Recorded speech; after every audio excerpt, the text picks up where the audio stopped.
Though it's still cool outside, spring is right around the corner, and with spring comes gardening. Today, I'm going to go over the spring checklist for you for your drip irrigation so that your irrigation is ready to go when the weather is ready to go. The first step in the spring checklist is to retrieve your head assembly parts from where you had them stored for winter.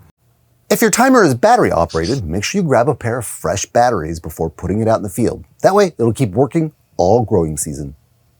After you've got your fresh batteries installed, it's time to remove the male cap from the top of the head assembly and the female cap from the bottom of the head assembly and reattach it all to your hose bib.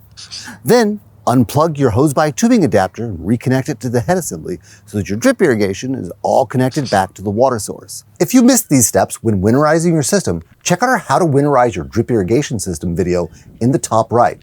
I've also added some links to these caps in the description below, in case you want to pick up a few for next winter. Now, remove end caps so that you can flush the system. With those out, turn on the water and let it run for a few minutes, long enough for water to get from the water source to the furthest location that you're flushing, and then for maybe 10 to 30 seconds more. This will take any debris that might have settled in there over the winter months and flush it right out the end. After the flush, turn off your water and reattach all your end caps. Now you're ready to walk your system and check it for leaks. Turn the water on, check at joints, connections, check your head assembly parts to make sure there's no leaking coming from in between.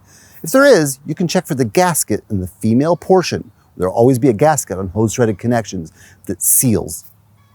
When you're walking your system, you may hear some spitting or hissing or sputtering. Don't worry, that's just air that got in the system over winter escaping.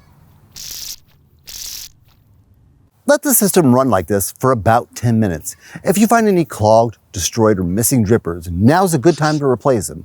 If they're cleanable, clean your drippers to get any clogs that might have occurred over winter out. If you find any damaged sections of tubing from rodents or cracks, cut the damaged portion out and repair it with a coupling. Once you've done this for about 10 minutes, go ahead and turn off the water, and now your system is ready for spring. It's always a good idea during the growing season to periodically just check your system like you just did, as growing conditions can change throughout the year. Some of your plants might need more water, less water. Drippers can become clogged, leaks or damage can occur, especially if you have rodents or dogs.